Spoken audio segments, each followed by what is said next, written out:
Survival is not submission, it's conquest. Set in the cutthroat world of America's Gilded Age in the 1880s, this is my story of woman scorned as a prostitute, betrayed by those I trusted, who rose to become the undisputed queen of a railroad empire commanding its financial heart.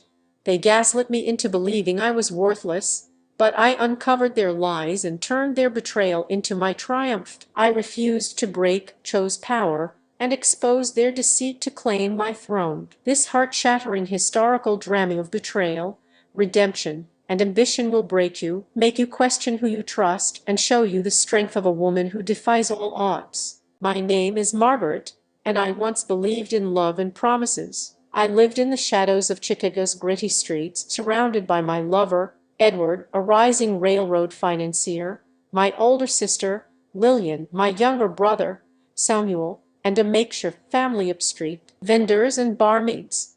We survived in a world of steam engines, gilded mansions, and ruthless tycoons, clinging to dreams in a city ruled by wealth and power. I was 28, a prostitute working the saloons near the rail yards, dreaming of a life beyond the streets, a vision to fund a network of homes for women trapped like me. My days were filled with Edward's whispered assurances, shared secrets with Lillian over candlelit talks, and Samuel's hopeful plans to escape poverty. The annual Railroad Barons Gala, a lavish event where tycoons and politicians sealed deals, was meant to be my chance to start anew, with Edward promising to back my homes. I thought I was their spark, their hope, maybe even their heart. I was so wrong. The gala was Lillian's idea. "Let's make you unforgettable," she said, her smile warm. I envisioned a night of transformation, chandeliers glowing, carriages rolling, and Edward announcing our plans for the homes. I spent weeks preparing a sapphire velvet gown that made me feel like a queen, drafting a speech about my dream, imagining a future where it'd rise above my past. Samuel helped arrange the venue's decor,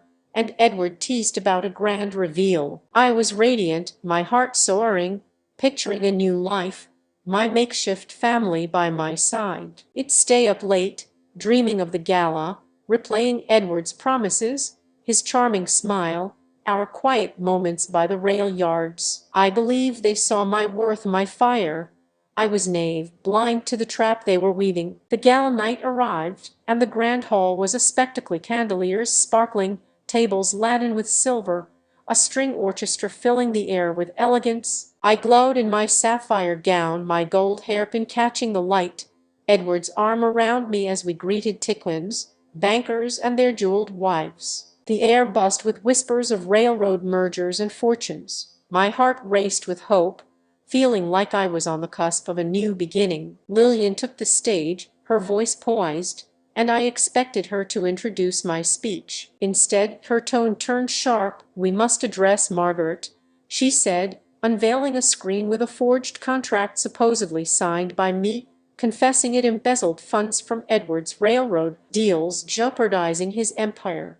The crowd gasped, their eyes piercing me. Then, a second screen showed real telegrams towards messages to a rival tycoon's daughter, Charlotte, confirming an affair to secure her family's rail contracts, casting me aside as a liability. I was paralyzed, my breath caught, clutching a locket Edward had given me as the room spun. The contract was a lead never stolen, never betrayed Edward, but his affair was real, and his betrayal for power hit like a locomotive, shattering my heart. "This isn't true," I cried, my voice breaking, tears welling as my gown felt like a mockery of my dreams. But Lillian pressed on, her words venomous. "Margaret's disgraced us all," she said, her eyes glinting with fake tears. Samuel stepped forward, his face torn. "We're ashamed, Margaret. You've ruined everything."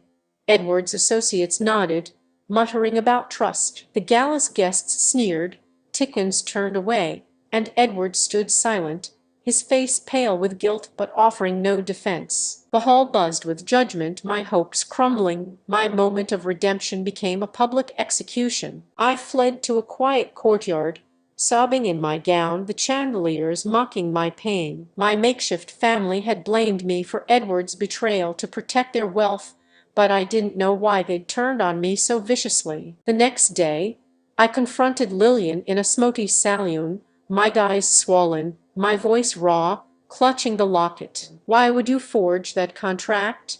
Why cover for his affair?" I demanded, my heart breaking anew. She smirked, her eyes cold. "The empire's bigger than you, Margaret. You were asking too many questions."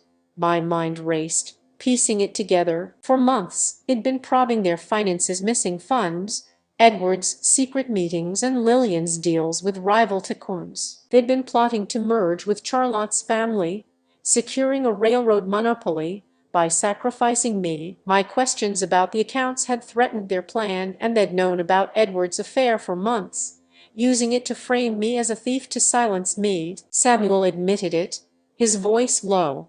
"We had to secure our future." Edward, guilty, said I thought it was the only way, but confessed had told Lillian about the affair, letting them spin it against me. "They didn't cast me out, but they made me a pariah, excluding me from meetings, spreading rumors I was a traitor, ensuring I was shunned by Chicago's light." Edward moved on with Charlotte, and the city saw me as the woman who betrayed her own. The months that followed were a descent into despair. I stopped working the saloons, retreating to a cramped boarding house, replaying the gala in my head. Edward's telegrams to Charlotte haunted me. Had I been too trusting, too weak? Lillian's visits were relentless, her voice soft but cutting.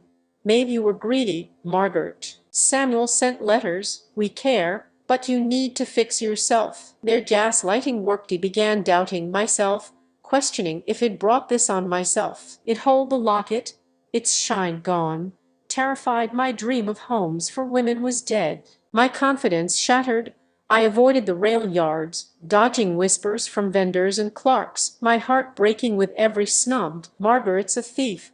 She deserved it." I was a ghost, my dreams in ruins, my makeshift family's loyalty a lie. But one night, alone in my room, I found an old ledger from my early days, filled with plans for my homes and scribbled words of defiance. "Your strength is your empire, Margaret." Those words reignited a spark.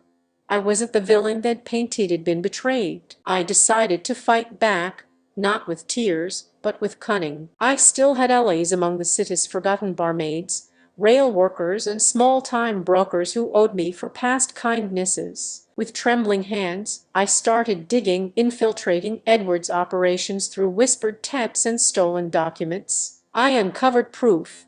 Ledgers showing Lillian and Edward's deal with Charlotte's family, their plan to frame me, and their skimming of railroad profits. The truth hit like a storm. I wasn't worthless. They were deceivers. I resolved to reclaim my power, not just for me, but for every soul the Gilded Age had cast aside. The annual Railroad Magnates Summit was approaching, a grand gathering of tycoons, investors, and politicians, where Edward and Lillian planned to finalize their monopoly with Charlotte's family. I still had allies among the rail staff, overlooked in their arrogance. I spent nights building my network, workers, brokers, and disgruntled investors, all tired of Edward's greed. I gathered evidence, ledgers, telegrams, and witness accounts ready to expose their lies. I wasn't out to destroy them, but to claim my throne. I practiced my speech in the mirror, my voice shaky but growing fiercer, knowing this was my moment. The summit arrived, a lavish affair in a Chicago Grand Hall, buzzing with suited magnates and glittering gowns. Edward and Lillian stood tall, toasting their new deal, Samuel by their side, Edward's arm around Charlotte. I entered in a new crimson gown, my presence a shock, my eyes burning with resolve. As Lillian's speech peaked, boasting of progress and loyalty, I signaled my allies to unveil my evidence projected on a screen, a bold move for the era. The hall fell silent as ledgers and telegrams appeared, exposing Edward's affair, Lillian's plot, and their theft. "This is the truth about your tycoons," I said, my voice steady, holding my locket. "They framed me, betrayed me to steal power. I'm Margaret, and am done being their scapegoat." The crowd erupted, tycoons shouting, allies cheering. Lillian froze, her fan trembling. Edward tried to interrupt, But my network stood with me, blocking his men. I spoke of my pain, my dream, my fight. They called me nothing, but I built an empire from the streets. Enough. The investors turned on Edward, Charlotte's family walked out, and my allies rallied. I walked out, head high, my gown shimmering, leaving them to face their ruin. The aftermath was seismic. Edward's empire crumbled, Lillian's influence vanished, and my network crowned me the queen of a new railroad empire. Lillian sent threats, but I replied, "You betrayed me first." Samuel apologized, and I forgave him. He was young, manipulated. Edward begged for mercy, but I chose power over his promises, building my homes for women. My name became a legend, whispered in or across Chicago's rail yards. I'm still healing, the betrayal a scar. I miss Samuel's hope, Lillian's old laughter, even Edward's charm. Their fall stings, but I'm not the woman who doubted herself anymore. I'm Margaret, who knows her strength, whole, never let lies dim her fire. Exposing them was my triumph, my legend. Betrayal cuts deep, but it forges legends. Don't let anyone silence your strength or steal your fire. Your heart is your empire, and no lie can take that away. If this story moved you, like and subscribe for more historical dramas. Share your fight in the comments. We're stronger together. Keep shining, sisters.